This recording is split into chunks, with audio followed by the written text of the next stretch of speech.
Greetings, salutations, everyone. First of all, let's check, make sure everything's working okay. Let me know you can hear me. I want to see some type ones in the comment section. Let's type some ones. Let's make sure you can hear me before we get this show going.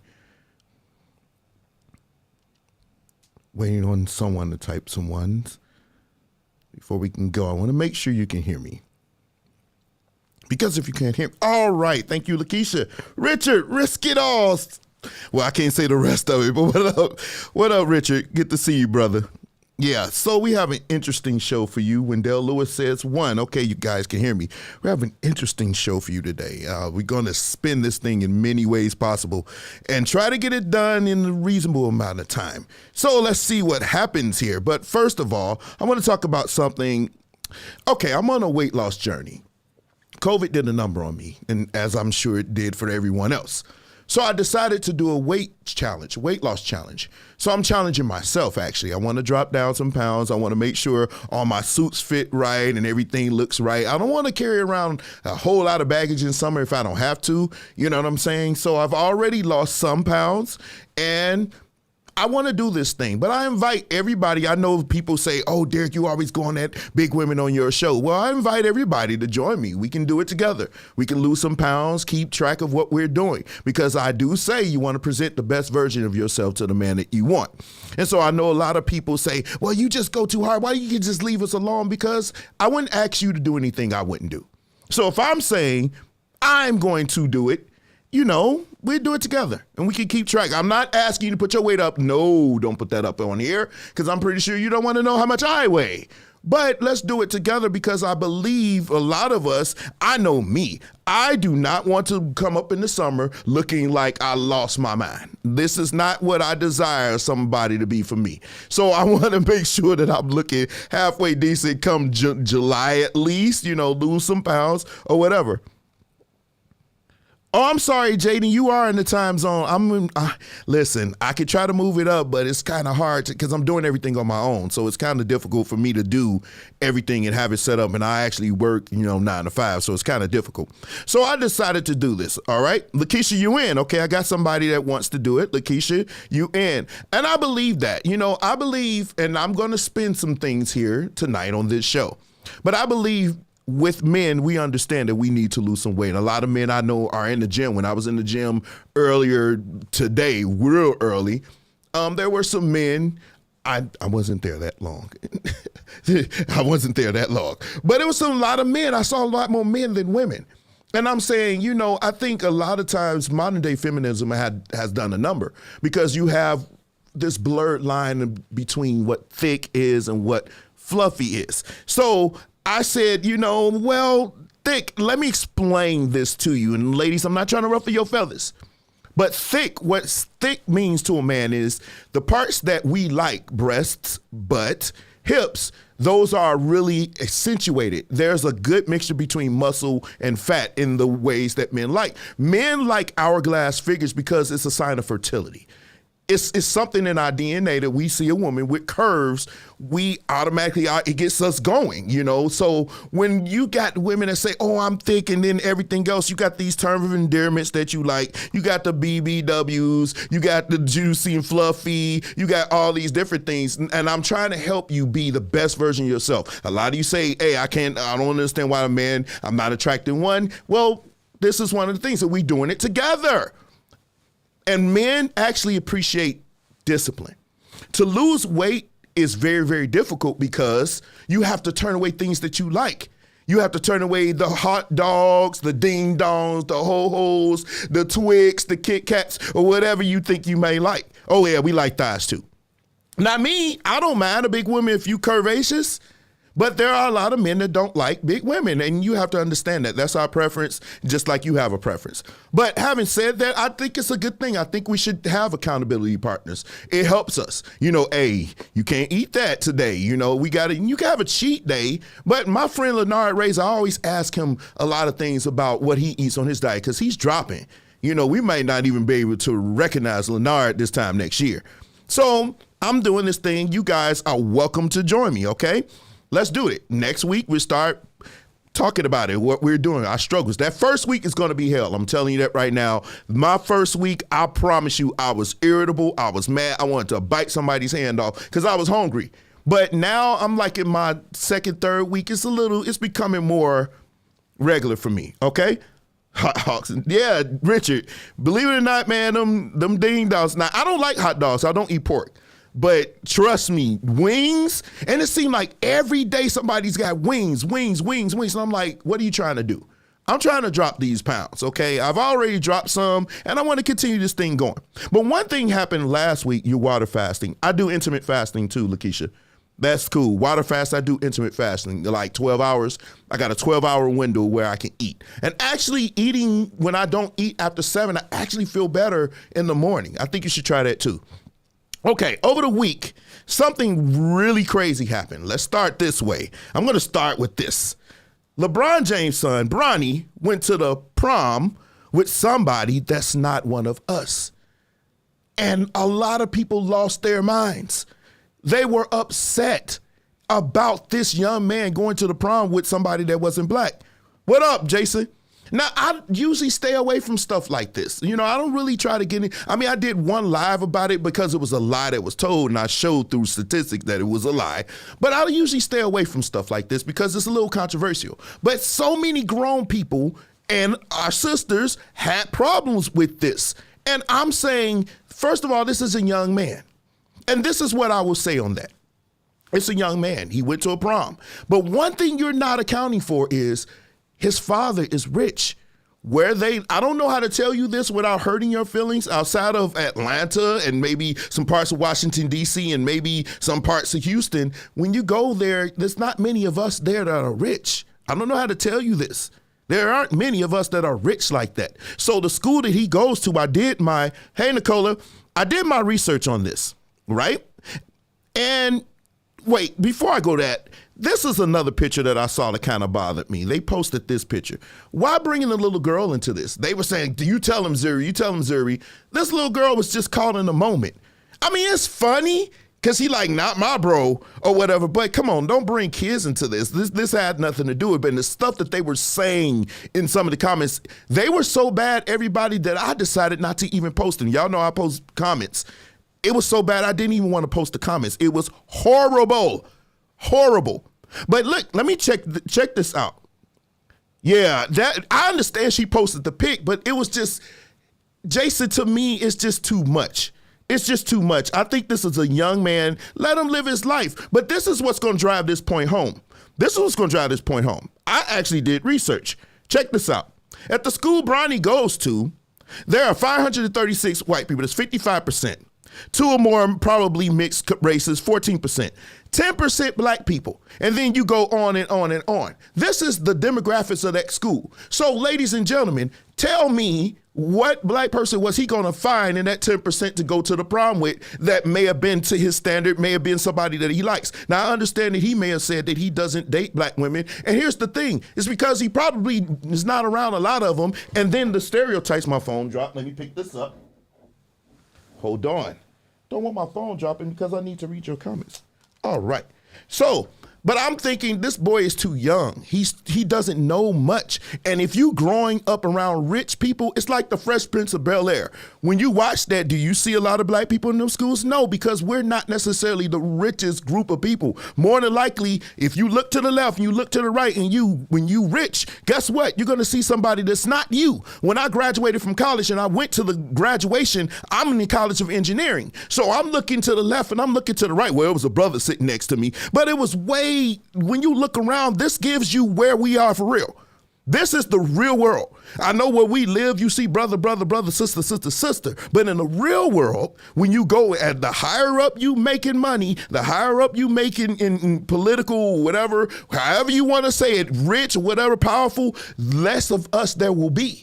So he's growing up in an area where he's probably not going to run into too many sisters. And then we have to deal with a lot of these sisters may be boss biscuits and all this other stuff that they listen from Cardi B, Classless, and they listen from Menage a Trois, and they listen from Megan the Man Horse. Now, those are the kind of women he doesn't want. But he went to the prom. He's 17. Let the boy grow. Let the boy grow. That's all I want to say. Tell me if I'm too much. But I think it's too much to attack a 17-year-old. I got my preacher's towel because I got this little thing on and these lights are killing me. These lights are killing me. But anyway, let's move on. And then I posted something else. I posted that this lady said. And this started a conversation and it's found its way into a few groups. And I was like, wow. And somebody said, now men, I want you to do something for me, man. And I got it for you right here. If you think that this man was too much, if you think that he was right by saying this and he wasn't simping, I need you to throw up the like symbols. If you think he was simping, throw that mad symbol up. Throw that up. Because I want to know, me personally, I think this is way too much because this is not something you say to somebody that's not your wife. Because how can you say it's her world, you live in it, and she has not brought you any value? Because the best value she could bring to you is either being the mother of your children and being your wife. So I felt like this was too much. And for her to say this on social media and put it in a public forum, and I asked somebody, I said, you really think that she shows him respect offline if she thought to post this? This right here, men, you want to know what simping is? This is simping. When you are all heads over heels with a woman that would post this, she probably for the streets. I'll probably believe that.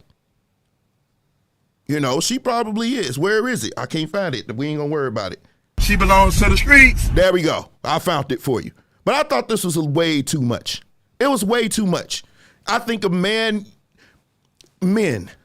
be careful with this. It's her world and you just live in it. No wonder she felt like that, because if she feel like you weak, why would you say that? It is your world.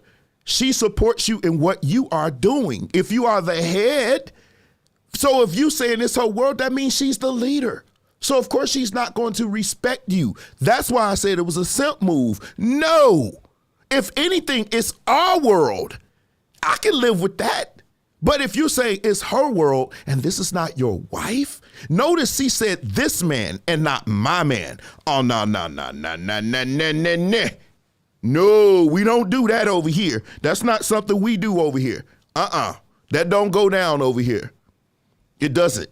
So I saw that and I was like, oh, no. And so a lot of people became a discussion. I found it. Somebody sent it to me this morning and said, hey, it's found this way in the group. And I'm saying, wow. And here's the thing. Some women were okay with her doing it. This is what we dealing with. Some women, I saw the comments. The gold is always in the comments. Some women were okay with her doing this. They said, oh, it's funny. He's in this. Men, be careful. If it's not your wife, the mother of your children, then maybe you should think twice about putting yourself way out there like that and making somebody else your whole world. That's just my opinion. Y'all can tell me if I'm wrong. Now, we're going to do something different before we go to Preachers Gone Wild. I want you guys to take a look at this picture that I'm going to post. This was sent to me by my friend Stephen Golden. Here go my preacher's rag. Oh, yes. Thank you, Jesus. Thank you, Jesus. It's hot in these lights. If I come out this thing, hey, don't get mad at me. But check this out. I want you guys to tell me what you think. Type in the comment section. Tell me what you think when you see this picture. It was sent to me by Stephen Golden. I'm going to tell you what I think. Tell me what you think when you see this picture. What does this mean to you? And here we talk. We have dialogue. I actually have the clip, the post. If you want to join, when we get later in the show, I'll let you know. But tell me right now in the comment section, what do you think this picture means? Just real quick. It's deep. It's deep. I guess the person was trying to state a point. I understood the point, but I have a different spin on it. So you tell me, what do you think? I'll give you a second. I need to get, I can't get Jeopardy. I don't want to get flagged on YouTube. I don't want to do that sound. But while you're typing, I'm just going to keep it going. While you're typing, this is what I think it means. The guy on the left, he's holding her bottom. And the guy on the right, he's holding her top. What I'm thinking is, one man is getting her love and affection. That's the guy to the right. He's getting her love and affection. He's getting all of that. Like she's looking at him like she loves him. And the other guy, he's getting her body. He's getting access to her womb. These are two different guys. I guess it's saying you can have access to her body and that's all you want, but I'm getting the best part of her. To me, I get what you're trying to say, but I think this is a far-fetched reach because believe it or not, if she's willing to give up the bottom part without being my wife, who's winning here? Because sometimes men, we sometimes have to work too hard for the right. We don't get that right off the bat. We can get the bottom part first, which is why it's to the left. That's the first thing you see. So I don't know. This is what I felt about it. I feel like, okay, yeah, I do want your love and affection, but far too many times we could get that bottom part too easily. The bottom shall be top. You stupid, Richard. But tell me what you think men are choosing to live like this. Yeah, she's a slider. He only gets, I get that. That's what it means. She's for the streets, really, Waddell? I see, you know what? This is going to be one of those kinds of shows where you guys are just going to flip out. You're going to flip out, I could tell right now. All three are taking unnecessary loss. Why are you saying that? Why are you saying that, Jeremy? I want to know, real quick before I move on. Why are you saying they're taking a loss? I think the guy to the right is getting... It's just, this is a difficult one. I guess really this is why it takes time. You have to vet people because you want the whole package. But I don't want to get ahead of myself. Let's go. Because that's going to be said later. But let's get on with the show. All right, let's go. First of all, let me talk about this background that I have. This is background. This is Jaco Pastorius. This is one of the greatest bass players ever. Many bass players that you hear right now, especially in gospel music right now, are mimicking his sound. He has a real gritty, growling, well, he had a nice sound. And most bass players, we honor him, we respect him. He did phenomenal things on the bass, like things that I still can't imagine doing, even though I've been playing a long time.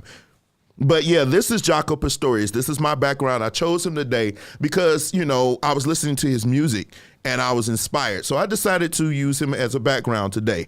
But anyway, let's get this thing going. I know you guys are here for Preachers Going Wild, and I will not disappoint you because we have a lot to talk about. Now, it's not often I begin the show with Doofus of the Week, but we must begin the show with the Doofus of the Week, and I'll tell you why.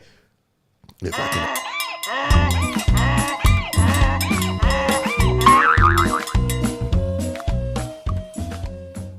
This flaming doofus was in the mic at church saying some weird things that I cannot even imagine. Now, as a black man, I was a bit taken back by this, and I'll tell you why on the other side. Now, if you vote Democrat, I don't even want you around this church. You can get out. You can get out, you demon. You can get out, you baby butchering election thief. You cannot be a Christian and vote Democrat in this nation. I don't care how mad that makes you. You get pissed off as you want to. You cannot be a Christian and vote Democrat in this nation. They are God-denying demons that butcher babies and hate this nation. They hate this nation. Get mad all you want to. I don't care if you stand. I don't care if you throw tomatoes, praise God. I'm about to throw a microphone up in his house. CNN can eat my dirty socks. You cannot be a Democrat and a Christian. You cannot. Somebody say amen. The rest of you, get out. Get out. Get out in the name of Jesus. I ain't playing your stupid games. Bunch of devils. I'm sick of it. Hey, want to talk about the insurrection? Let me tell you something. You ain't seen an insurrection yet. You keep on pushing our buttons, you low-down sorry compromisers. You God-hating communist America. You'll find out what an insurrection is because we ain't playing your garbage. We ain't playing your mess. My Bible says that the church of the living God is an institution that the gates of hell shall not prevail against it. And the Bible says that we'll take it by force. That's what the Bible says. That's what the Bible says. It's going to get worse. You cannot make this stuff up. Listen, this is giving me all sorts of KKK vibes, Sam. A lot of KKK vibes. First of all, the pulpit is never a place where you can preach political garbage like you were preaching. Just preach the gospel. I say that on both sides. No matter what, if you're Democrat or Republican, for the record, I'm neither. I'm centrist. I'm central. I vote, whatever I deem necessary or what I want to vote. I voted for some Republicans here last election, only locally. And I vote Democrat if they're talking about something that I want to be done. But most of the time, I'm down the middle. Certain things I don't like over to the left, some things I don't like over to the right. But to say that kind of stuff, only thing he was missing was a white hood and a flaming cross in the background. That was the only thing he was missing, because that's the same talk. I used to play this game all the time called Mafia 3. If you get a chance, it's kind of old now, but you can check it out. It takes place in Louisiana in 1968.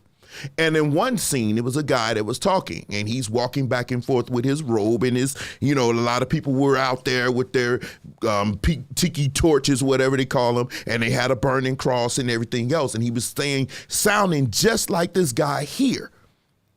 And when I heard this, I said to myself, very, very, very interesting. Because I hate it when they conflate what right-wing people think as being God, being Christian. And as a black man, this is the one thing that I struggle with. And this is about to be the most controversial thing you've ever heard on this platform. It won't be the last. But it's the thing that I wrestle with.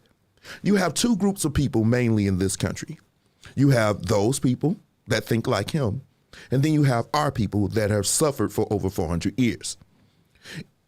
Who's winning in this country?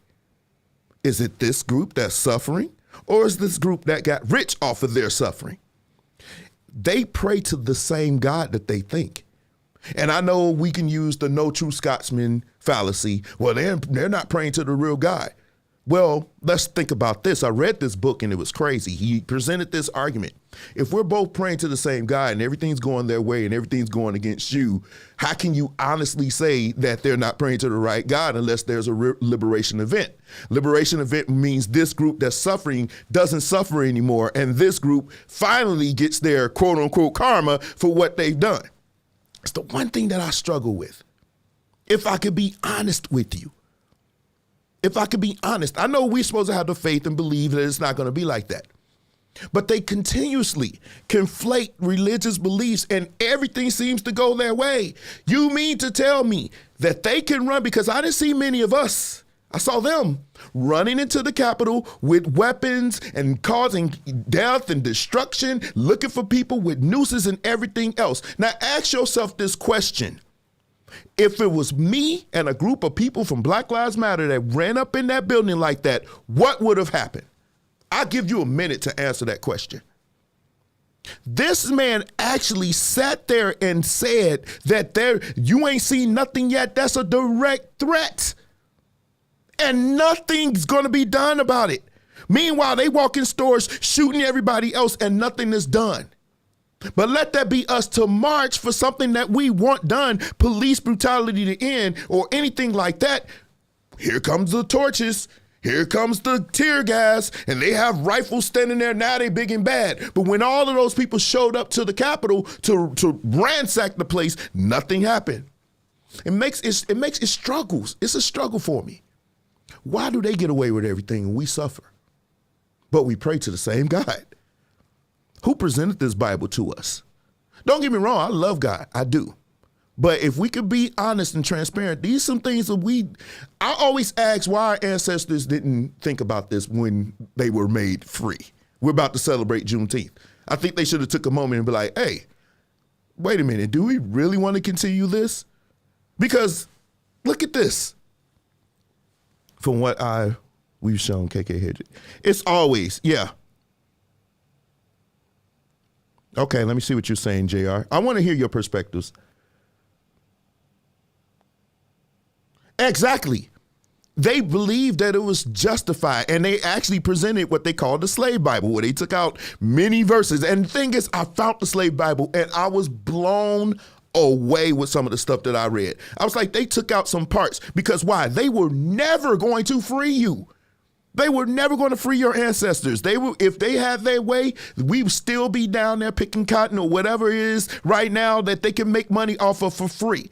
And last I checked, while we're praying to the quote unquote same God, we have no reparations. Our people dang near made this country rich. Actually, we did. And what did we get for it? Oh, thank you. You can go on your way. Oh, don't forget. Oh, wait, we got this one. And then we go into Jim Crow. And then we go into mass incarceration. And then we're going to, when is it ever going to end for you? Because if this was a black preacher saying this, the police would have showed up to his church ready to arrest everybody who came out. But they can say this kind of stuff and get away with it. I don't like that. And he's the doofus. But finally, he didn't really get away with it, if you want to say he got it, something for it. The IRS took away their 501c3. Their 501c3 was taken away because, honestly, you cannot get in the pulpit and push political views, yada, yada, yada, like he cares. I don't really think they care. They just got to pay taxes now. I don't really think he cares because he's going to feel like, here's the spin. Oh, we're being persecuted for preaching the gospel. That's going to be the spin. I guarantee you. And that's crazy. That it shouldn't be this way, y'all. He's talking like he's. Oh, no. If they had their way, we would be. We would be, Sam. And that's the problem. And that's the problem. But that messed me up, y'all. Y'all can tell me what y'all think. When I was sent this video, and you know, I'm involved in politics too. I haven't really been talking it too much because, you know, Biden, I don't know what he's doing. I think he's getting a bad rep. Some of the stuff he does not control, but some of the stuff you do. And come November, it might be trouble for the Dems, for the Democrats. It might be trouble. And they let this stuff go on and on and on. And I just don't know. But anyway, let's move on. Now, our brother Kevin Samuels is no longer with us. But one of the things he used to always say that I even got here from him, he used to always say, hey, you can buy a dog and die alone. That's funny to me because when you look around, a lot of them have dogs. They're walking up the street with their dogs. That's their companion, right? But I saw something today was sent to me by Mathers. Mathers, thank you for sending me this. This is going to blow. Hey, Kevin, how you doing? This is going to blow you away. I hope you're sitting down.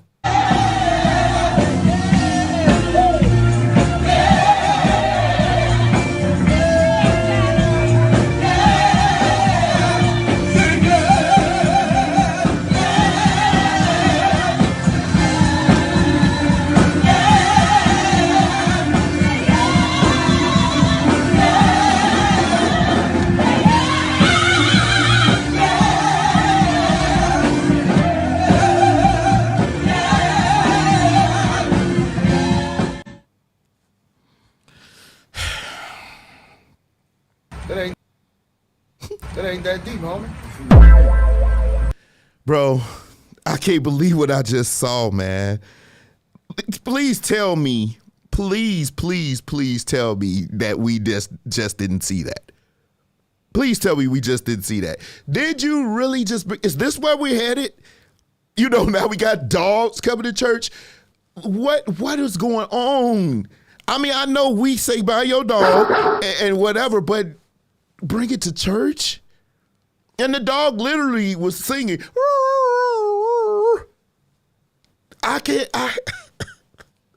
You cannot make this up. You brought your dog to church.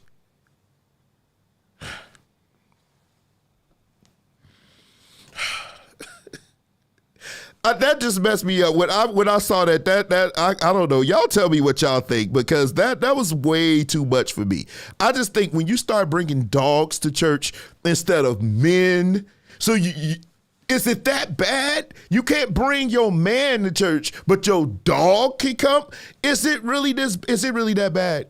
Is the dating market that bad where you can't bring men to church anymore? You have to bring dogs and cats. Meow, meow, meow. We bringing dogs and cats? I don't want to bring my dog. This had to be the dumbest thing I ever seen in my life. Sing it again. Meow, meow, meow, meow, meow, meow, meow, meow. I mean, really.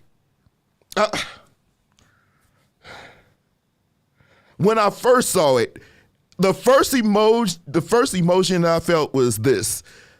I could not believe what I was seeing. That was the first emotion that I had. And then it went to anger. And then I was like, oh, God. Okay. All right. I was like, okay, so this is where we're heading. All right. Jesus. Now, everybody has been sending me this video. This next video, everybody has been sending it to me. I cannot imagine a day where this many people would send me this many videos. The same one. First one sent me was my friend Cimarron. But then everybody else. I have been tagged in this video more times. I actually made a clip of it today. But guess what happened? You tell me who was right and wrong. Y'all know how we do. Throw up the likes if you felt like the preacher was right. Throw up the med if you think he was wrong. Throw up the mad if you think he was wrong. Throw up the likes if you think he was right. But here goes the video, and it plays now. When I looked at this program, I thought it said manna from heaven, right? You was on program to do what? Words of encouragement? So what are you doing? Sir, I thought I was Sorry. No, I understand that. But there's an order to this. I apologize. You literally came up here and preached. There's literally nothing for me to, and I'm not going to come behind you and preach because I would be out of order. Can't sit here and tell y'all about order, and then I come behind you and try to, redo what it is that you just did. I drove 50 minutes to come here on an assignment, and you came here to preach. There's a difference between an assignment and to preach. I came with a mandate. You came here to preach. Look at all these people that just left. Look at the manifestation of what you just did. So you encouraged them to left. So you did your part.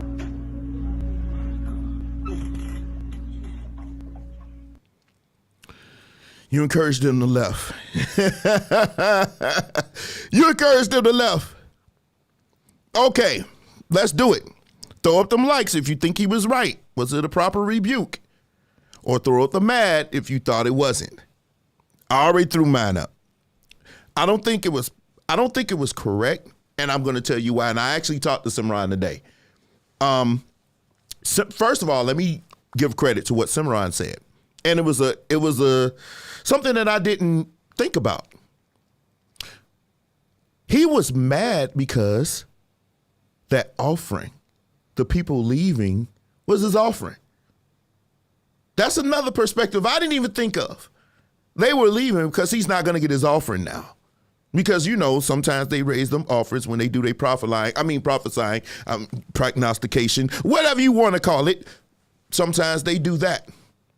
And so they left with his offering.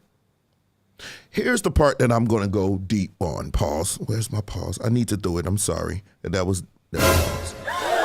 Okay. Here's the part. If the man got up and left and was supposed to, say some words, we never know what happens. One thing that is a hit or miss with us is it's a blessing and a curse. When we come to church, we're often really, really emotional. And we come for emotional fixes. So if somebody says the right thing, we're going to shout, we're going to jump, we're going to do everything we can. But here's the thing. After that's over, then what? I'm thinking that's what happened here. He said some things that triggered some emotions. They were running around the church and everything else. And then they probably bumped and everything. And then after that was a pause. But after it was over, everybody leaves. Like some of you do. After a good bump, you're going to sleep. So if you're a preacher, you get up with your 40-minute, 50-minute long message, they're going to sleep on you after a good bump. They are. That's just going to happen. Especially at a night service. They're going to sit, they're going to go to sleep on you. Yeah, that's a huge pause, Mac. So, was he wrong?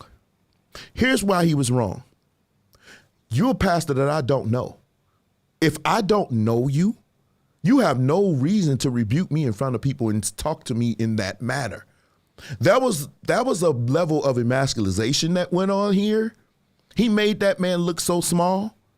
And then the man apologized, which just brings me to this.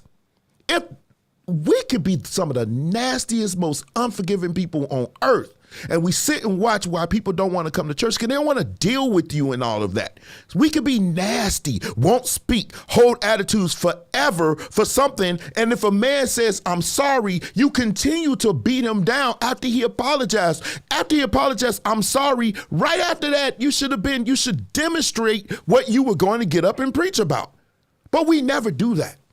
That's why people don't like to come to church. We never demonstrate in the real world what we supposed to do. This, he should have said, you know what? My bad.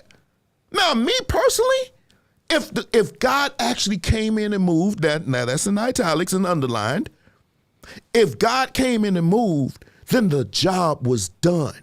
So if the job was done and you are upset, then it's no longer about God, it's about you.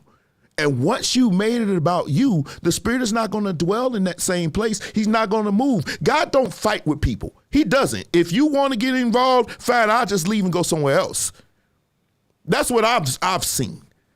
This is just my opinion. Y'all can tell me if I'm wrong. But once you get involved, he ain't going to fight with you. That's why should he? You made it about you. He said mine. One thing I'm very good at listening to people. I'm very good at it. Me, my, I. Why are you using those terms? If what he did was effective and if it brought somebody to Christ or it got somebody to their deliverance or it got somebody their breakthrough, then why do you care? Why are you so upset about that? That's what it's supposed to be about. You could have got up and had your little words and dismissed. But it wasn't about that. It was about you. Simran said something today. If it was an assignment, then it still would have happened. No one would have left. It wasn't an assignment. You had what assignment? Why do y'all say assignment? What is the assignment though? Tell me real fast. Because if the assignment, that means it's going to lead. I don't like the way we diminish God. We make God very fallible. When we say it's an assignment, that means when you leave, it's absolutely no doubt that God was there. And one thing I always look for when people get into that's why I say it's like a blessing and a curse with our emotionalism. I look for change because the power of God is going to bring nothing else. It's going to bring repentance. It's going to bring repentance. It's going to bring a change. It's going to change everything. The way you've been doing it, if God is actually moving, it's not going to be the same. We always used to say in coaching, you will never be the same.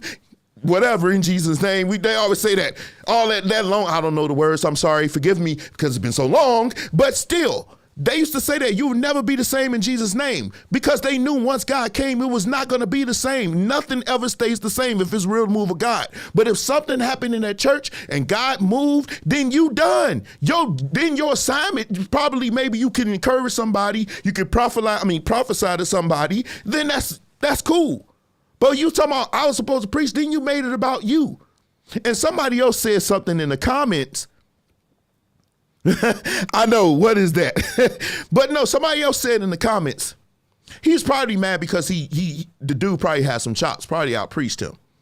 And yes, I'm going to get to the preaching contest. I just didn't throw it in this week. We probably out-preached him or whatever. But then again, this is that ego thing. Brothers and sisters, we have to do better the way we talk to each other, the way we handle each other. You can be, now look, people know that I'm blunt. I'm bluntly honest. I put everything, I say what's on my mind. But the thing is, if I hurt you, I'm always quick to say, I'm sorry, that's not my intent. I'm just really blunt. I don't have time to sugarcoat a lot of things. Okay, I don't really have as much time on earth as I once did. I'm getting up there. So I don't have time to sugarcoat. Once you get over 25 and 30, you don't have time. I don't have time to sugarcoat. So I get that part of it, but we could be so nasty. We just say some things and we just so rude to each other. We do not demonstrate what we're supposed to. And this was a perfect example of that. That's what I'm saying. So if you are a pastor and you are a bishop, you are supposed to lead by example. You're supposed to show some kind of grace. And here's the crazy thing. This is why I like Bishop William Hudson. I love Bishop William Hudson. I'm going to tell you why. Because if it was him, he'd have sat there and be like, go. Because Bishop cares more about the move of God than he does himself. He does. And that's one thing I can never take away from Bishop Hudson. He does not care. He will get up, say his little, it's nothing that I can do. And we'll be going home. I mean, he'll probably prophesy and, he'll speak encouragement. He loves to do that. But what I'm saying, he probably sing too. Sorry, Bishop. But yeah, he would sing, we would play. But at the end of the day, he's not going to take a message. He's not going to do that. Especially if it's real and things happen, Bishop's not going to do that. He's not going to do that. I've been with him since 2014. I haven't seen him do it yet. And trust me, we run. We here, there. I've never seen him do it. I've seen many times where somebody got up and they went over his time and he's sitting there, go. Because he lives for that. Why can't you be that way? Bishop would never be this rude. Now, I know some other pastors, Cimarron, Sion, all of them, these guys that I respect, Terry Wayne Brooks, Pastor, these are all great men of God. I don't think that they would do that. Them older ones, I don't think Bishop Trotter would do that. Learn something. Keep yourself out of it. Now, I'm a lowly person. I don't really have a big following and all of that kind of junk. You're going to say, who are you or whatever. I'm a man with a voice. And I can see something that you don't see. What you did set a reputation about you that you probably won't never come back from. Yeah, it brought you some attention that you wanted. And I'm sure there's going to be some kind of rebuttal. And I want to see how you carry it. Because my thought process is it's going to be nasty. It's going to be cutty because this is what y'all do. You don't never have any grace. You don't never have any compassion. You're not necessarily the most humble people in the world. And then you sit back and watch why people say stuff about the church. And we, the people that just go, we have to listen and watch. And some of y'all ready to fight. Don't do that. But we have to listen to people attack you with just cause. We have to listen to this. Now, if your members, assuming you're a bishop, what you got, 4 or 5 members maybe? Because anybody can be a bishop. Oh, I think I got approved for bishop school. I'm going to be a bishop in 2 weeks. So what is the, real quick, what is the criteria for being a bishop now? Can somebody please tell me? Can I just go to the bathroom, use it, and come back in here and be a bishop? What is the criteria these days? Because it seems like we got more bishops than we do laymen. That's why I don't use these terms lightly. The terms that people like to throw out there, I don't use them lightly. I don't. Because back in the Bible, you have to prove yourself worthy to be that. Now you can just wake up one morning, dig in your cereal box and pull out the card to say, hey, I'm a bishop. I mean, anybody could be a bishop. You can get off the musician staff. You can get off the musician staff and be a bishop tomorrow. Well, not at the church I play at. Bishop gonna run through the ringer. But you get what I'm saying. It's like every other day somebody a bishop. Every other day somebody's a pastor. You got 3 people, your family, your wife, your children, and your dog. They're your members. But now you a bishop? No. That's why I don't stand when you come in the building. You haven't earned my honor. I don't stand when you come in there just because stand for the bishop. If I don't know you and your reputation ain't there for me, I do not care. Or you stand up for the judge, he can send me to jail. You have no such power. The only thing you got is that microphone, and y'all use it like a weapon, and you should not do that. And that's what I saw here. That's what I saw here. And so and here's the thing. If he was to call into the show, I would ask him, why did you do that? Because, you don't think he was out of order? The only person that was out of order was you. Now, if he was called up there now, let's flip this thing around. I don't know the other brother with the locks, right?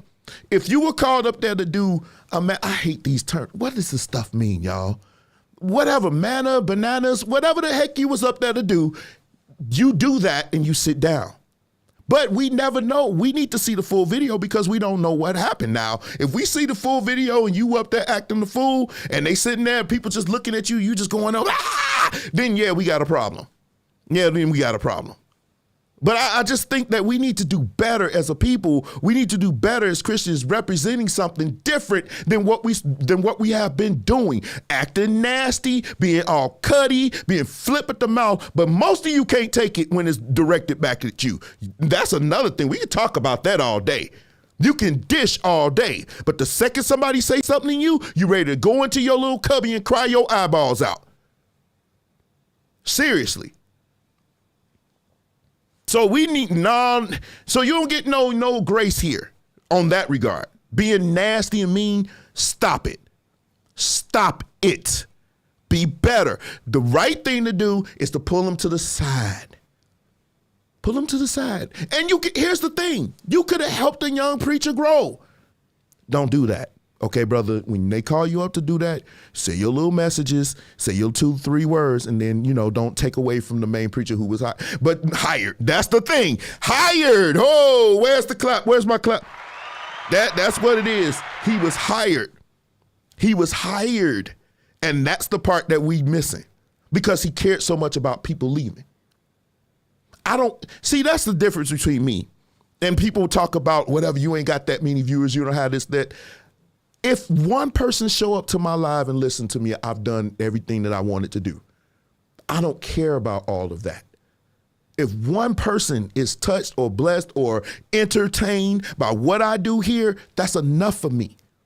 When you get that mode that I don't care if I preach in front of 1,000 or if I preach in front of 10 or if I preach in front of 3, if somebody is touched and souls are touched and everything is done right and they are more encouraged to go on, you never know, because out of that 5, somebody might have been wanting to commit suicide. I was in that 5. And you decided to go there instead of encouraging them. Where was the spirit then? I'm sure it was somebody up in there that needed to hear your words. But you chose to go off on him when you were supposed to be delivering your assignment. You forgot the assignment because it's not about the people who left. It's about the ones who stayed. Those are the ones that you needed to talk to, brother, because you never know. I was in that number. So I know what it's like when you that's just there hoping somebody can encourage you and you decided to go at him. That's way too deep for you because we so busy on numbers. We want to be seen. We want to entertain. We want to be, and this, trust me, I play gospel music. It's a time to quote unquote entertain, but in the pulpit, preaching is not one of those times. Y'all always say nobody can be saved in musicals. You guys always say there ain't nothing in musical but a bunch of homosexuals and whore musicians. That's what you say, but you use that time that you could be using to do what you say you was going to do to go at somebody else. Everybody didn't leave. For crying out loud, the man you excoriated didn't leave. We know the organist didn't leave because the organist brought it life. Whoever that organist is, find out who he is. I need his name. I'm sending him $100. Whoever knows that organist, I need his name. I need his cash app. I'm sending him $100. I need him. I need his name. I don't need him, super pause. I need his information. So if anybody knows who that organist is, tell him to inbox me. I'm sending him $100. So if whoever knows if you know who he is, I need his info. And don't lie. Don't cap to get this 100. But I'm going to send him $100 just to be a blessing to him. Because he killed. See, but that's a level of professionalism that I admire. Not moved, not shaken, still played like service was going on. That's what you're supposed to do. I don't know if he cares, but I'm going to say, brother, I don't know who you are, but inbox me. Yeah, that was a super pause. Inbox me. I need your information. I'm going to send you this money. Okay? So when he sends it to me, I'm going to send it to him. I'm sending it to him, okay? He was on point. And nobody knows who he is. Nobody knows of this church. But I just think y'all tell me if I'm right or wrong. I just think we need to do better how we talk to people, how we deal with situations. Why is this important? Because everybody has a camera. Everybody has a camera. Everybody's ready to record. Everybody's ready to get their 10, 15 minutes of fame. Which brings me to this last point before we move on. 2 things. Number 1, Put your phone on Do Not Disturb before you go live. That's number one. Number two, rotate the camera. Don't go portrait, landscape. That's a better view. It's number two. I did say two. We're going to three. Number three. Well, keep your phone steady. That's number three. Number four, for those of you who decided to do it, you saw when I posted it. You see why I put my watermark? And the reason why I put my watermark there is because I did stuff to enhance it. I actually added some things that I do, my little gifs and cutaways and stuff like that. So I enhanced the video quality of that. I made it more entertaining. So therefore, my logo does go on the work that I did. I hate when you guys just take somebody else's video and you plaster your watermark right in the middle of that. Don't do that.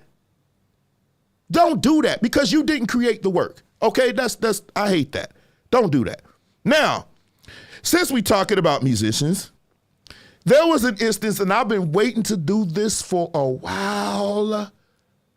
It's coming today.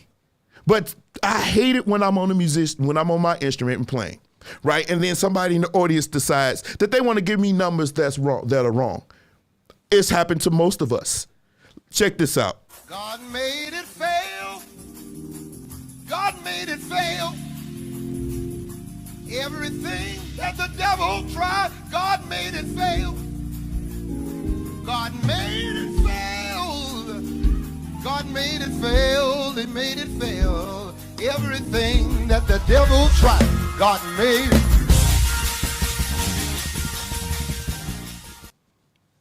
it. Now, musicians that know the number system, does that song go to a 6 and then to a 4? Are we in Maverick City? I didn't know that song goes that way. I always thought that the organist played the right. I believe that might have been Christian. I believe he played that right. Christian, he was throwing up the wrong numbers, JR. The wrong numbers. The wrong numbers. Where is that? Throwing up the wrong numbers. Let's not do that. That is crazy. Why throw up the wrong numbers? I just don't understand that. Christopher, you can tell me what was going on there. And I brought this up, and I know musicians, we get a hard way to go at church. And a lot of church musicians like myself, we earn it. And all these people say you shouldn't depend on the church or whatever. I get what you're trying to say. But trust me, those of us who play at church, we earn every dime. We do. It depends on the church. But shoot, these new churches, man, we play for an hour straight. You be tired. You tired. But I've been seeing an influx of musicians going at churches, reaming churches, pause, but not really. Going at churches, talking about how they don't take their worth and everything else. Now, a lot of musicians, I would say a great majority of you do handle your business, and some of you do deserve what you are worth, but we're going to cover that in a minute. And I'm going to try to make this real quick because I got this last thing to get to. Okay? I left a status because I've been seeing your posts in music groups, online, and everything else. And so in my frustration, I left this post. I said a lot of musicians complain about not being paid their worth, but you're late all the time. You are unreliable, you are unprofessional, and you do a horrible job of representing yourself in a positive way. Though they do not need to level up, you are precisely in the pay scale you qualify for. All of us can play. Most of you that talk this nonsense are not even head and shoulders above anyone. At some point, you have to look in the mirror and blame that person. Until you do that, the gig you want will never come again. You've already falconed up most of your opportunities anyway. Otherwise, McDonald's is always hiring. And I made sure to put the Monopoly sign. This sign is a sign for being broke. The broke sign followed. So I was kind of frustrated, y'all. I was. And yes, I did say falcon. I did say falcon. That is better than cussing. I'm not a cusser much. But check this out. When I saw this, when I said this, I love my fellow musicians. I love you. I am one of you. And I keep saying you guys inspire me. I'm happy with what I've been hearing musically from you. But the level of professionalism, it has to improve. I'm seeing way too many posts like these from the same people, believe it or not. People, I'm bringing up your name. Hey, I need a drummer. I bring up your name. Nah, he don't show up on time. He not in uniform. Man, I can't deal with him. This should not be your reputation. Your pay scale is going to match your level. This is church. Everybody can play. When you get to a certain level, trust me, go to AIM, go to any of these big conferences, you're going to see a slew of musicians. All of them can play. So you're not necessarily ever going to be head and shoulders above everybody. Why? Because they all can play. So when you're late, you're double booking. You're not showing. I mean, church starts at 11. You're showing up at 10:58. 10:58, you show up to the church. What is this? Especially if you play drums, guitar, bass. I can see even organ, you need to warm it up. Unless, of course, you on the XE3, you just put it, but it still needs time. The keyboard, you just hit the switch. But you coming in from off the street, don't you need to prepare? Preachers actually spend time praying. You've missed prayer. You've missed everything. You just come in with your pants sagging and with your hat on, and we ain't gonna get no hats today. I'm against it. I don't think you should wear hats in any building, let alone the house of God, but that's just my personal opinion. But you come in, you don't represent the church that you are at. When I say that, what do you mean, Derek? If you are on Facebook and you smoking weed and puffing up, why are you doing that? You play at church. Unless the pastor physically tells you, go ahead, tope up, my brother, you good. You should automatically not assume that it's okay. Well, this is my free time, but you representing where you work. Certain things I cannot do because of where I work. And if you are working in the house of God, then you should probably carry yourself in that way. Why are you behaving like thugs when you really play at church? You not a thug, you a chankster. You're not really a gangster. You probably don't even have a gun. You got a super soaker. So how are you going to act all hard now? You want to come in with your hats, your pants sagging everywhere. We can see what color drawers you're wearing, assuming that you even changed them, which is another thing we can talk about. I'm tired of smelling profane proclivities in the corner with musicians. I'm just saying, because churches do understand this. And the two things that I need you to really, really understand. Number one, you have to understand your market. You cannot come into a church that has 200 members asking for $2,000 a week. They cannot afford that. You cannot, if your market, how do you know your market? Find the biggest, the highest paying church in the city, right? Find that church, I'm sure we all know who plays where, right? Ask them, like I'm gonna ask a bass player, how much you make over here? Now, some of y'all, I hate to be the one to tell y'all, but some of y'all, I'll be like, really, bro? Really? How much do you make? Oh man, I make $600 a week. Stop the cap. You don't make that. You stop capping. Be honest. Because some, like myself, I do a lot of analytics. I research. I want to make sure that it's making sense. Okay, so I'ma know if you capping.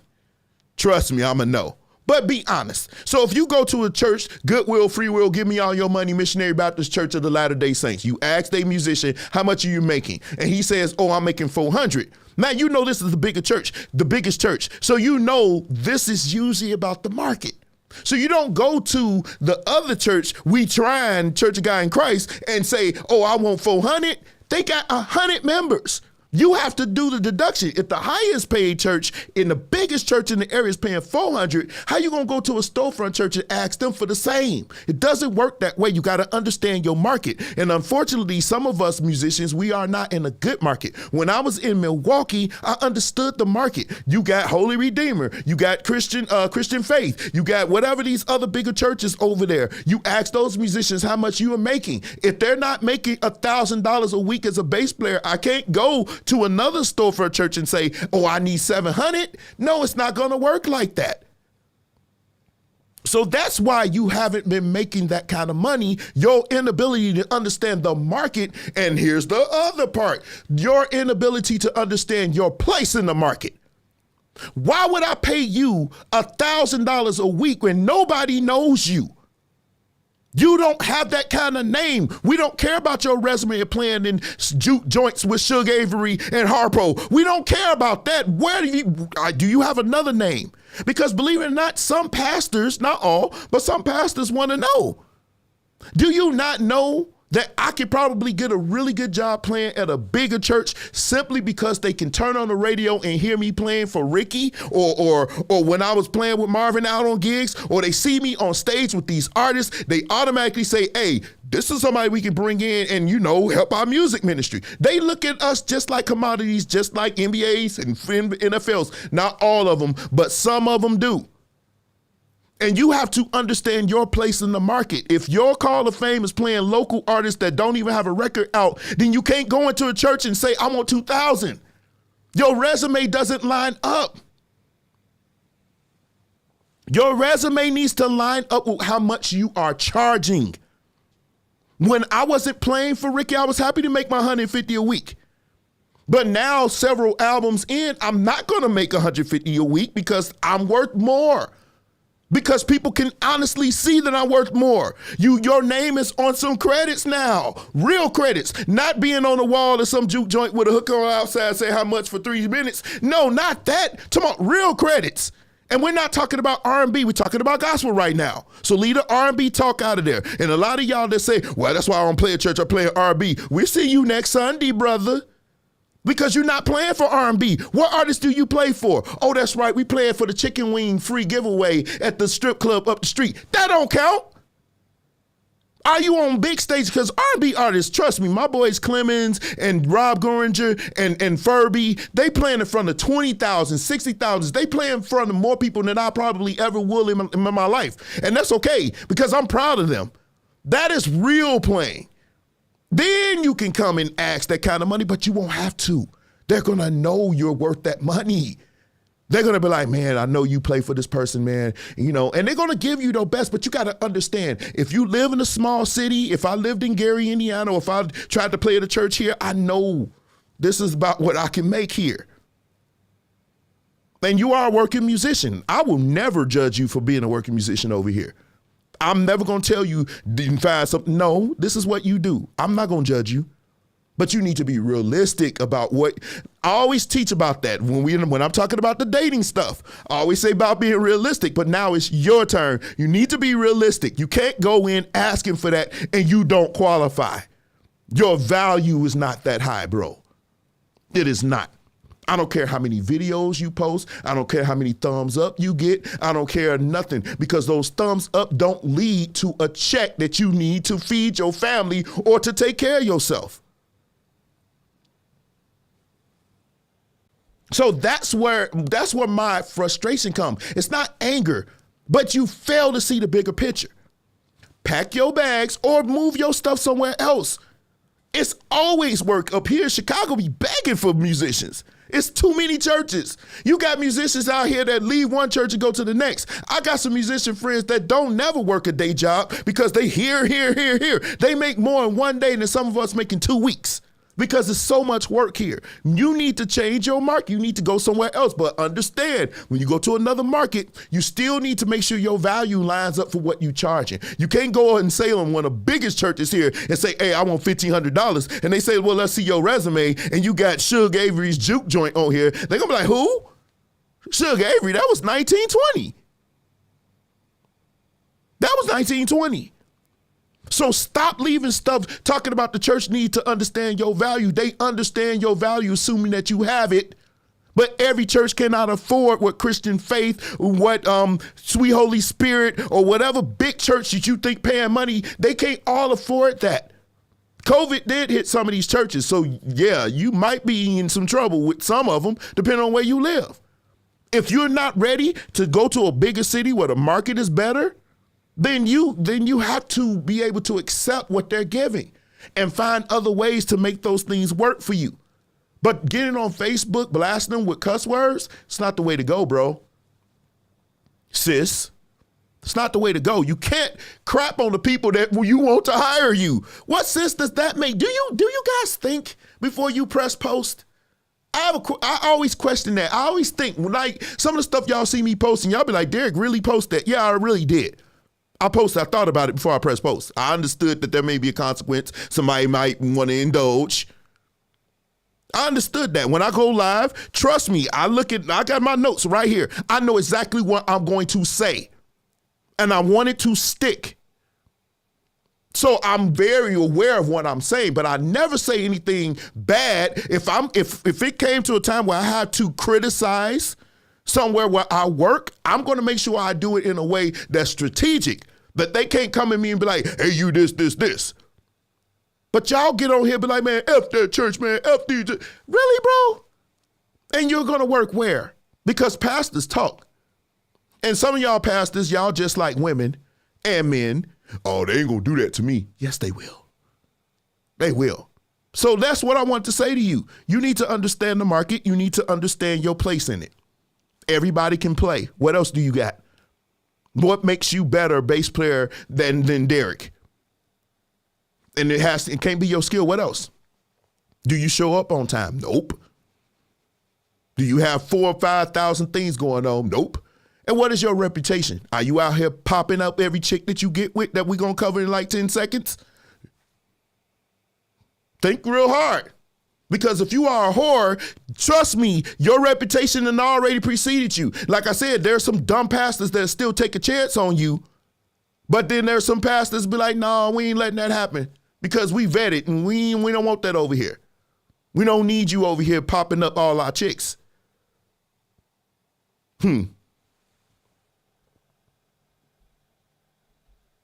So y'all didn't think that was gonna happen.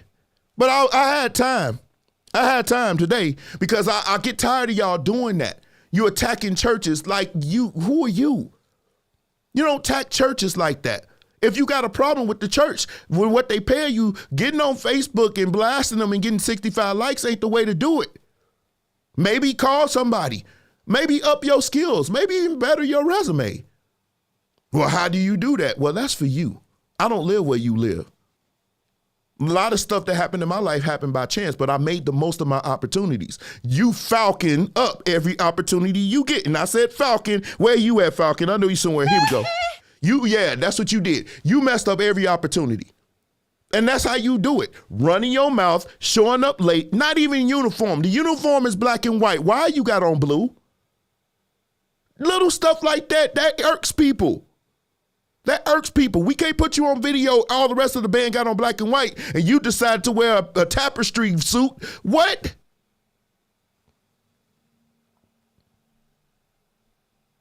So no, we're not doing that. And I love you still. And some of you gonna get in you gonna get your mannies in a bunch, and you're gonna get all upset and leave your statuses. I just hope that you tag me. But this needs to be said. You overvalue yourself. Because you get a few likes on Instagram and you get a few likes on Facebook. You've already got this delusion of grandeur and you leave in statuses that are far above your real level. Because when we open Google, we don't see you. And people, we bring up your name to people. We be like, man, you heard Jaquanius on bass? Who? And that's what you get. Who? And that's when they can say who, that's when you know your value is not high. When they are saying who, that's the worst question. That's the worst answer to your, man, this dude, he killing, man. You ever heard of Jaquanius? Who? It don't get no better than that, my boy. It gets no better. So I hope that blessed you. I hope now I have my preacher rag. It's hot. These lights is, listen, man, I need to get some better lights. Y'all can, D, you got to teach these musicians a lesson in humility and knowing your crowd pace. Listen, humility goes far, but you're not humble if you on Facebook cussing. I understand. Listen, one thing I do say on this platform, this is really not a judgment platform. I don't judge you. Trust me, we're about to touch on something. Some of you going to leave, but we're going to touch on something that's deep. No judgment here. I'm just saying from a professional standpoint, if you're going to be playing at a church, it's not wise to do that. If I'm a pastor of the church and a musician I'm trying to hire is on here saying F you and F these B's and all this and posting all sorts of sex and them smoking weed and snorting lines and doing everything else, why would I want that kind of toxicity in my church? Why would I want that level of toxic behavior in my musician staff? Because don't you know that thing will permeate? And next thing you know, all my musicians online with hoes, smoking weed, and cussing on Facebook. I see this happen with young children. And a lot of us musicians, we're like children because we do what the next person do because we think it's cool. So I'm trying to help you. So if you are a musician, and you want to make more money and you've decided that you're a church musician, you want to make money, you know the church should take care of you. I absolutely believe the church should take care of their musicians. I actually believe that singers should too, but that's a whole nother live. And I'm definitely not doing that one by myself. I'm gonna have some singers on here. But at the very end of the day, you have to present yourself as a valuable asset. And make sure that now, last thing. If you're the kind of musician where you're going to jump from church to church for $1 more, then maybe you should address that issue. You have a problem with commitment. You have a problem with that. And I wonder if you were ever married or had anything. You don't stay in anything longer than a year. You stay at a church a year and somebody offer you $1 more, and you like, oh yeah, okay, man, amen. And then you run game. Hey man, this church offered me $1 more. See, I don't like that kind of game. I don't play that no fast in my life. If I was with a woman and she came to me, well man, this man, he got like 3 cars. Well, maybe you should get with him and drive one. I'm gonna let you go. Because you're gonna find out that grass over there is faking an AstroTurf. You're gonna come running back over here, but guess what? That spot will be filled. And some of y'all need to address that. Y'all move too much. Y'all need to stay one. And pastors do look at that too. Moving from one church to the next, to the next, to the next. And everywhere you go comes some drama.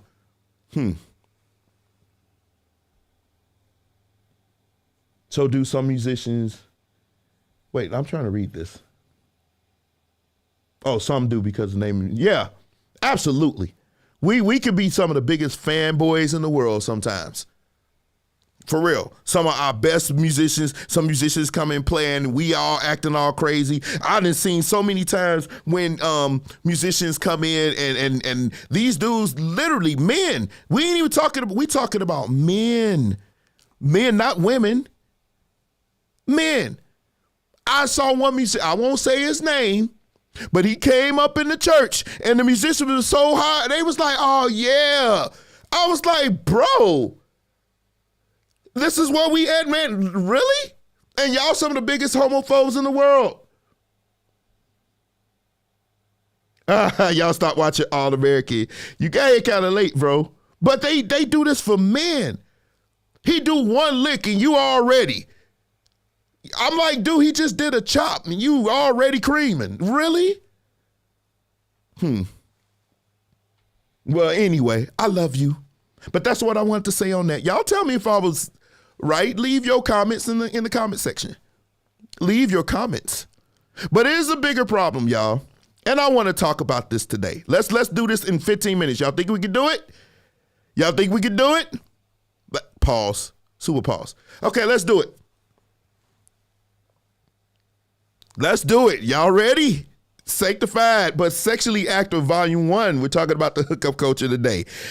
Whew, this is about to be one, but it's going to be quick, believe it or not. It's not going to be as long as you think this is going to be. We're going to talk about this thing. We're going to get this thing. I want to hear from you. That's what makes me actually excited. I want to hear your point of view. It's not just about me. I do have the link up there if somebody want to jump on, okay? Just let me know you want to jump on, and here we go. Saved and sanctified, but you need to have sex. Is that actually a thing? Can you do both things? There are some people that believe you can. I'm not necessarily one of. We could have a whole discussion on that. My friends from the Church Folk Revolution actually did a live on this years ago, talking about sex in the church, and it was so unbelievable. I hope they still have that up. Church Folk Revolution. It was crazy. But anyway, I want to know from you before we go on. Do you think it's a hookup culture in churches? A hookup culture. A hookup culture. Y'all want to know what a hookup culture is? Let's define it. A hookup culture is consensual, intimate interaction that is sexual between two or more people without commitment. That means they're not even in a dating situation. It's just that we're getting together, we just smashing or whatever. Do you believe that this is an issue in church? Is this a thing? He said, heck yeah. Hades, yes. Yes, Jeremy says that. Married, unmarried, it doesn't matter because you could be married and still have a hookup with somebody that's not your husband. Adultery is hookup because you just know it's just for sex. If it's just for sex, we're not going to the movies, we're not doing anything. It's just a sneaky link is what these kids call it. I think that's what they call it nowadays. Hecky, yes. They said yes, but guess what? The thing about me that y'all know watching this platform, I actually get out and I do my homework. I ask people, I talk to people every day, y'all. Every day. I talk to random people, random men mostly, especially when I'm doing the dating stuff. We've heard you ladies. I think it's time you hear us for a little bit. And I got enough ladies in my comment section to tell me what ladies think. But no, in this regard, I asked people. And you know what I found out? I found out that the hookup culture is nothing new. Let's need it. Okay, good. Thank you. No, I think this is nothing new. In fact, the hookup culture actually began in the 20s, in the roaring 20s. See, that roar wasn't from cars. It was actually coming from the bedroom. During this time when people were feeling nice and carefree, they were feeling good about themselves. Did you not know this is when going out on dates with women alone started? It started in the 20s.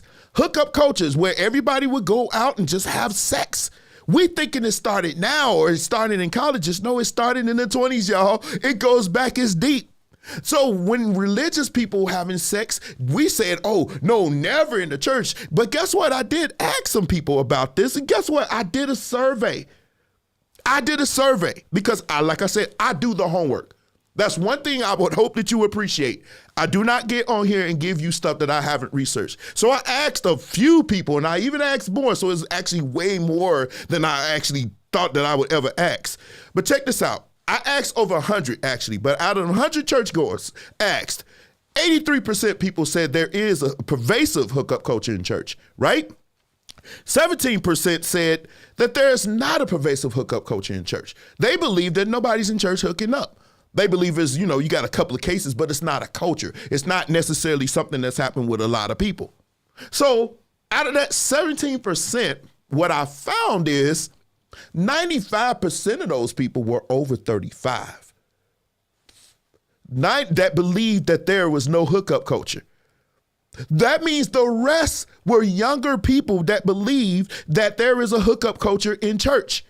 So the young people believe. We want to know why? Because those are the ones that are involved in one way or another.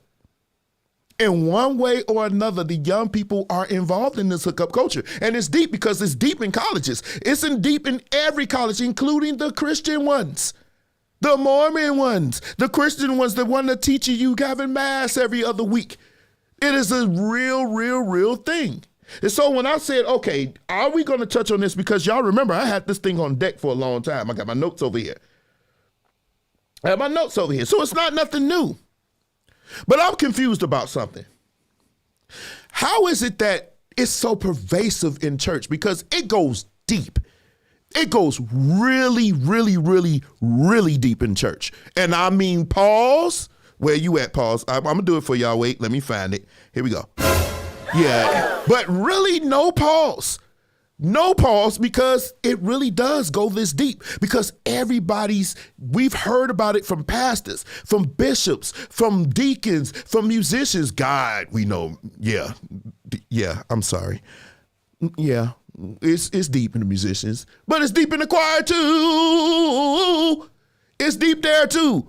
So it's a lot of people doing this thing and it's so real.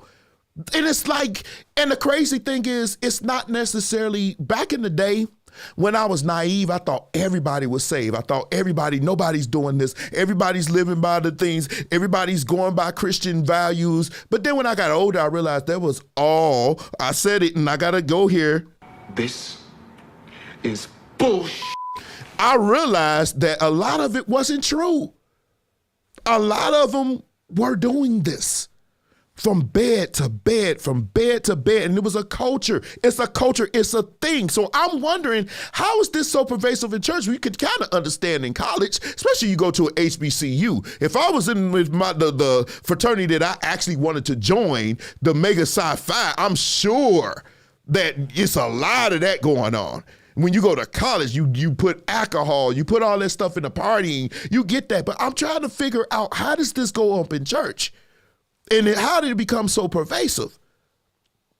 And it's crazy. So you're probably wondering, how in the world, you say, well, how do I know my church is a church that has a hookup culture? And I'm going to bring it to you. You ready? Let's go. How do you know if your church is a hookup culture? Let's go down to things. If your church has 3,000 plus members, it's a possibility that your church might have a real deep hookup culture, right? If your church has a larger singles ministry, if your singles ministry is larger than even a marriage ministry, which has always been a problem in our churches. Why is it that the singles ministry got more issues than the married? They got more people single than married. I don't know. I don't know. Here's another. If you have more baby dedications than weddings, then you possibly have a hookup culture in your church. You probably do. And last but not least, if you have, wait, let me move my scroller out the way. You're in the way right now, scroller. Go. If you have multiple promiscuous men in leadership, then you most likely have a hookup culture, because it's going to start with him. One thing I always say, as the leader goes, does the congregation. So if you have a whore as your pastor, guess what's going to happen in your ministry? They're going to think it's okay to do that. And I think that's what's really happening, because most churches that I've found have this deep, strong hookup culture. It's usually somewhere up in the top, level of ministry. They're doing it. And so everybody feels like, okay. Now, having said that, we're talking about with men and men as well. So we're not just talking about men and women. And so I never really could understand how we can get into hookup culture. Now let's spin this thing. Let's spin it. Ladies, if you are involved in a hookup culture of any kind, whether it's in church or not, you need to understand something. It benefits the man majority of the time. If you're a boss biscuit, you got your money, you got your whatever. One thing I found in my research, that those women, it really, they got their stuff together. It really doesn't bother them as much. Because one thing I can find about women in the short term, what they look for in men is looks and game. If you notice, it benefits a boss biscuit because they're not looking for resources. This is about hookup. So if it means if you can talk a good game and you look a certain way, you can get up with the boss biscuits. But how many of those actually are in church like that, right? So let's go on. What about the men? Look, now y'all about to trip out. I found this. SMV. Okay, what is the sexual marketplace value? That means how you appear. The sexual marketplace, we always say the date market is really called the sexual marketplace value. It's everything that goes on to being in a relationship or just short term, whether short term or long term. Long term is more committed relationships or marriage. Short term is hookups. But let's look at the men. Let's look at the women. Y'all ready for this? This is going to freak you out. Check this out. And for men, look at what looks is. This is the most important thing for men on short term. We're talking about short term, right? And just for analyzation, I'm going to show you men for long term, what we look for. If you see looks and age, I always say that. Y'all think I'll be capping, but I'll be telling the truth. I'm doing my homework. These are the things, but the thing is, so the hookup culture really benefits the man. You say, well, why? Because here's the thing, ladies. This is why I'm against it. And I'm about to bring this to a close. Where my organist said, I need that organist. Where he at? I need him. This is the reason why I say the hookup culture is not good for church. And we can get to the spiritual part. We're going to get to that. It benefits the man because he's getting everything, your best thing. The best thing you can give a man off rip is your body. Your womb. If you are giving a man that without no work and no commitment, he's winning. Unless, of course, you're a boss biscuit. Boss biscuits don't care. They act like men in a lot of ways. Some of them act more manly than men. You saw the pictures. You saw the data. They just like men. They go for looks and game, of course, but they go for looks. Just like a man. So we ain't talking about the boss biscuits. We talking about the regular woman. Most of the time you losing out here. A man gets to dump off in you and go on about his way. That doesn't win for you. Why? Because unfortunately, this is one of those double standards that we benefit from. The more bodies that you have on you, the less valuable you are to a man that may want to marry you. And no matter how many times we tell you that, you think you can combat the system, and it's not going to work like that. So the hookup culture, go on phone, the hookup culture doesn't work for you. It does not work for you. But I'm confused on why it's in the church. And so y'all can tell me, how did this thing happen? Why do you think the hookup culture is so pervasive in the church? I'm asking you, my people, watching it right now, tell me, why do you think it's there? I can say because, like I said, it starts from leadership. But one thing I always say, and we're going to bring this thing to a close, because this is what we need to do. What can the church do? What can the church do about this? What can the church do about this? So reason why I feel like it's so pervasive is because there's a lack of education. I don't believe, and we're volume 2, we going into the sit down. So let's not get there. That's volume 2. It's the sit down ministry. I'm gonna need my boy Elisha on there. He did a live on it. It was very interesting, but I'm doing it. But I don't think that works, because honestly, you still smashing while she sat down. And here's the thing that I found that's hypocritical. Thank God that some of the churches I serve that don't do it. But the musician, if he's a musician, he only sits down maybe a couple of weeks, maybe a month, especially if your church is really heavy into music. He sits down a month. The girl sits down 9 months. He sits down a month and he's back. It doesn't benefit you, ladies. And you've tainted yourself, and you've given the best part of your body to somebody else, which is why I say, when you say, well, I feel like I'm worth it, what have you given me that you haven't given somebody else? You've already given him the best part of you. So now what? But I think education. A lot of us, we just having sex. We don't know it's deeper than just having sex. And I didn't really understand how deep it is until I got older. Pause. But I didn't understand how deep it was. It is a double standard, and we benefit from it, Joanne. Men benefit from that. Unfortunately, hey, this is one of the things we benefit. Unfortunately, I will say that again. But I believe that education is key. I was always taught, don't have sex, don't have sex, don't have sex, don't have sex. But I was never really taught deep. They make up something called soul ties, and I agree to a certain extent, but it goes deeper than that, because you are tainting yourself for the person that you should be saving it for when you indulge in reckless sex like hooking up. Relationships, we're not talking about relationships right now. We're talking about you just hooking up with somebody and it's just sex. Nothing else, no talking or nothing. Because you can still have a fling and it's still kind of relationship. Hookup is just, we just smash it. And it does happen where we just hooking up. This is just a sex thing. There's been no real education on sex in our church. We never really talk about it. We just told not to do it. Meanwhile, we having all these babies out of wedlock. We having all these issues, all this stuff happening, and we just keep sweeping under the rug that the rug is now this big old pile of dirt with just a bump. No, at what point do we educate? And what age do we educate? And that's the biggest thing about the sex culture. It's pervasive, but it's ubiquitous. Everybody knows it's going on. You think I'm lying? Talk to the mothers. They sitting there saying, mm-hmm. See, the mothers see everything. The mothers of the church see everything, y'all. They not dumb. They, mm-hmm. We know they doing something. They can smell it in the air. We watch Boys in the Hood when she was sitting there saying, I guess she can smell sex in the air. The mothers know. But we've allowed it to fester this long, because we refuse to have these candid conversations. And the conversation I think we need to have, it could be therapy. I don't think not every church, but I don't think we really say, hey, go see a therapist. Go sit down with somebody, find out what's going on, these changes going on with your body. It's not good to explore sex with just everybody, especially if you're a woman. You got all these men dumping off on you. That's not good. That's going to wreck you in the long run. And my friend Lamar, he said something, it starts at home. And part of the church reason is the church is left to deal with stuff that should be handled at home. Your parents should be teaching you the dangers of sex. Your parents should be teaching you why you should wait. If I had a daughter like that, I would teach her not to do it. I'm going to say, hey, don't be out here. I would say, listen, do you want to save yourself for somebody that you really, really want to be with in long term? You don't want to keep ruining yourself like that, because men do value that, especially the men you want.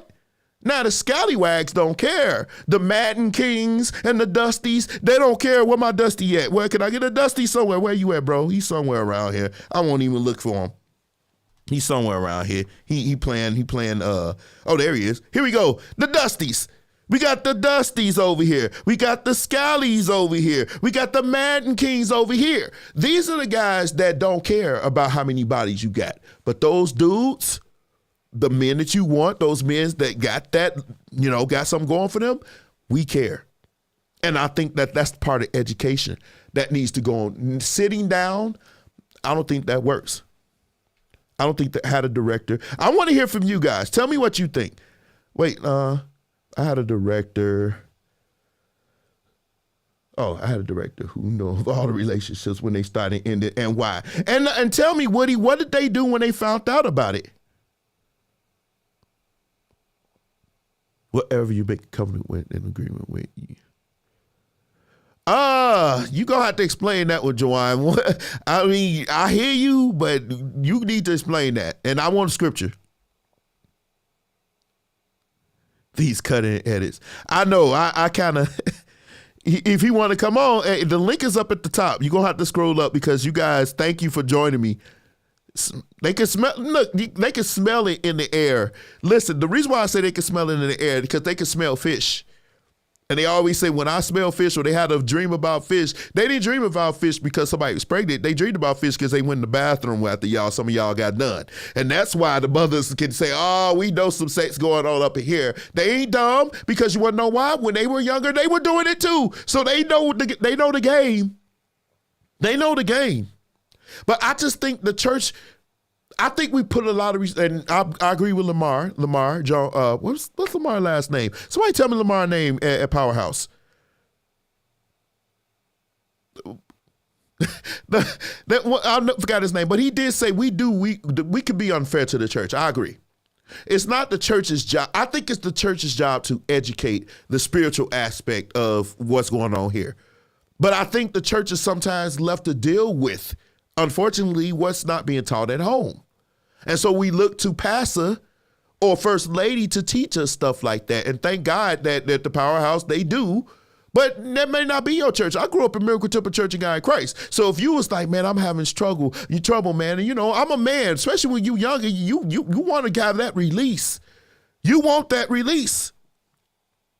You get up, you go out with this woman, and she said, hey, all I want is sex from you. You like, oh, this gonna be good. Wait a minute. This gonna be good. you listen, I'm telling you, that's the, I've been there, not to that degree, but I'm just saying, I know what it's like. I'm a young man, you battling these demons. Miracle Temple, Church of God in Christ. Yeah, I went to Miracle Temple, Church of God in Christ. No, Lamar. What is Lamar's last name at Powerhouse? I forgot his name. But we had a long discussion about this. And I said, look, the church does need to do some educating. But he made that great point, your parents. Now, let me ask you, as we close, let me ask you, how many of you did your parents actually teach you about sex and told you the dangers? They didn't try to throw a spiritual aspect on it. They told you the dangers of having so much sex or sex period before marriage, or did they just teach you not to do it? My dad actually had a very candid discussion with me, but I was older. More when I was younger in high school, I wasn't getting no play anyway, so it really didn't matter. But when I got older and I started coming to my own, the play started to come. Women were starting to take, liking me and everything. And my father sat down and had that discussion with me. I didn't listen, but at least he did, which is the other thing that Lamar said. They're not going to listen. And why is it that we don't listen? That's another thing. Why we don't listen to our parents? It's like our children don't listen to us. It's like they think they got it all together. I was that person too. So what is it that we can do to remedy this problem? Because it is a problem. This is why we have so many issues. We got all these babies and all this no marriages. How many people will get married in our churches these days? Really, honestly, how many people really get married or are at least in good long relationships? It's not really happening. Yeah, the struggle is real. But is it possible? See, this is where this series is going to get deep because we do need to talk about it. And I'm going to leave you. Well, just in case somebody want to come on, let me know. But just click on the thing. I'll see you. I'll see you when you try to come on. But is that a thing? Is abstinence really a thing? Really think about it. Are people really waiting until they get married to have sex? See, we're going to get real deep on this. We ain't going to touch on that today, but just think about that for next time. Are people really waiting waiting for marriage to get sex? We got people out here in church saying they're going to test the goods. Believe it or not. And that's another thing because now you're saying it's okay to do it. But it really, honestly, Leonard Razor is the man. No, his name is Lamar. I know Leonard. No, his name Lamar. I can't remember Lamar's last name. That's messing me up. Because Lamar, I was going to have him on, but he has a prayer meeting. Yeah, they could try, not achieve. And I think that the sex culture in church is so deep, though. And when I was doing the data for this live, I was like, I knew it was deep, but I didn't know it was that deep. And having discussions that I was having that I told them I will not share their stories here, but the stories are deep. They are. I remember when I was younger, and this person is no longer with us, but it was some stuff I saw coming up in our church. That's the thing. Some people get smashed in church. The young people, you think they was bad now. Back then, they used to get it in church because that church that we at, it was so many rooms. It was so many rooms, y'all. That's all I'm gonna say on that. It was rooms. Those of you who go to the bigger church, y'all young people, they know where the rooms are. Where nobody come up in there and they can go in there, but and then they back in church before you know it. But that fish smell still stays. I'm just saying. It's the fish that say Pittsburgh. No, I'm just saying. All of us are. Okay. No. y'all wilding today. Somebody put what's common now is people waiting for sex. Wait, let me see what you say. After experiment. So, and that's another thing that hookup culture is. It's like you going for the next person to get somebody to blow your back out, and then that's the man you try to marry, but that man usually doesn't want to marry you, which is why I say it just benefits the man. Think about it. I'm a man, right? If I could get sex with you without commitment, I'm going to continue to do it. And look, this is no judgment zone. If this is what you doing, I'm not here to judge you. I'm not here to proselytize at all. I'm just saying this is the reality. So if the man that your vajayjay could never lock in a man. It can never lock in a man. You got women out here erroneously telling you, oh, I got the goods, but you not married. You single alpha falcon. You ain't gonna have no man. Where my falcon at? Do I need to do the falcon again? I don't know where he at. Where you at, falcon? He is. Yeah, you single. Alpha Falcon. But you saying, yo, vajayjay, the vajayjay is never good enough to keep a man. I don't care how good it is, because there's always better vajayjay. And if you give that part, see, that is something, this is deep. This is something that your husband should be blown away by. Because here's the thing, this is why they encourage you, that they don't teach you.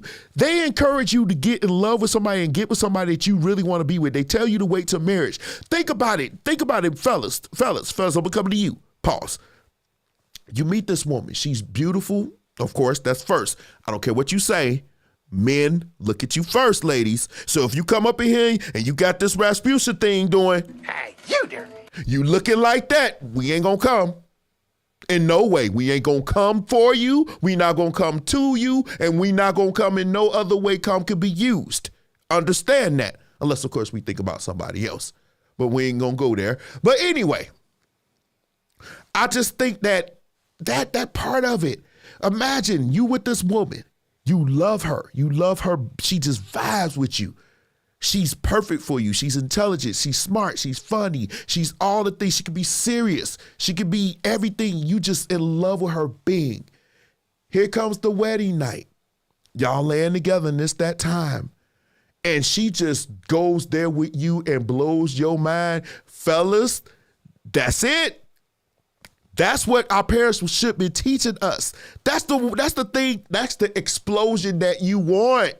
See, this is why in the Bible days you died if you had sex. Well, if you were a woman, the Bible's incredibly misogynistic in some ways. But if you were a woman, this is why they told you to wait. Because that explosion go blow your mind and woo, pop goes the weasel. But you experienced this explosion 15,000 other times before. So you get with a man now and it's like whatever. And now our sex life is jacked up. You wasn't supposed to know what sex was before.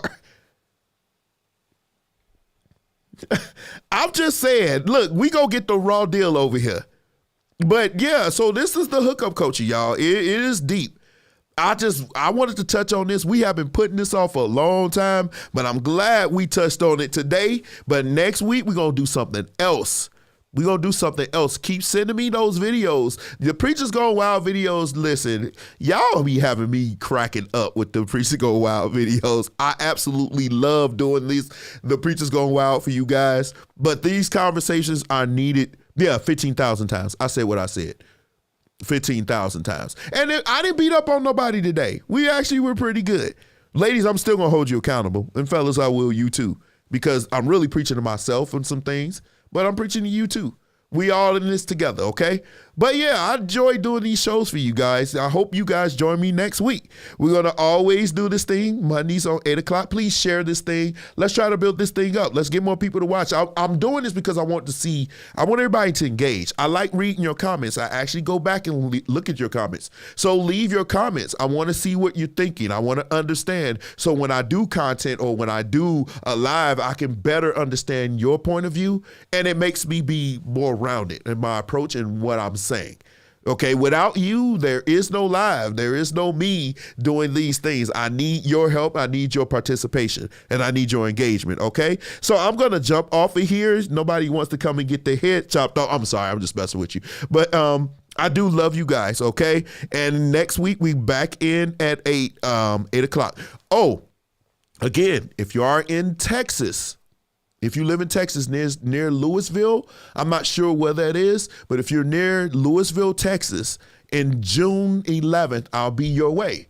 You want to break bread with your boy, let me know. Hit my inbox. We can break bread. I'd love to meet some of you and break bread on you on a non-hookup way because I'm not interested. Wait, I was afraid to share. The next time I'm sharing what's needed. Wait, what? Send me what you talking about. Louisville. Yeah, it's near Dallas. Yeah. Okay, that's why I'm coming that way. Okay? Pause. Okay. And anything y'all want me to talk about, let me know. I do have a few things that I do want to touch on, but I'm always willing to hear that's north of Dallas. I'm about to. All right, Maurice. Hey, I did your recording, bro. Yeah, let's break bread. Yeah, man, this guy is amazing. Man, he's so dope and cool too. Man, yeah, we definitely need to break bread. Please come up. Pause. Kelvin, I don't know where do you live? Where do you live? But next week, okay, hit my inbox. I need that organist. If somebody could please send that to me, I'll be so happy because I don't know who he is. I really, really want to be a blessing to him, okay? But I hope you guys enjoyed the show. I'm going to jump off of here, and I'm going to get ready to go to bed so I can go to work. If you wait to have sex before marriage, then on honeymoon, yeah, it's ran through your entire... Oh, that's a good question. That is a good question. No, you're not. You can't get a divorce, Philip. You married it for better or for worse. And that's the danger of the hookup. That's the danger of all of this. Because you can get something, man, this is why it needs to be taught. Because what if you with a woman, right? I can only speak as a man. You waited and you did everything the right way, and then you get with it and it's a Brillo pad. That's not going to be good. But you weren't supposed to know what a Brillo pad feel like on your peen. Or were you? That's a good question. Boston killing Miami, though. But anyway, I love you guys. I'm about to jump off of here. I'm going to get my leaving music. I hope you guys like it. But I love you guys. I always will love you. Join me on Mondays. We always have good discussions here. And I will try to do some more different things. I think I want to do a show about dating. Dating, like rating datings and stuff like that. Whatever. But anyway, I'm jumping off of here. I love you guys. Good night. Don't go.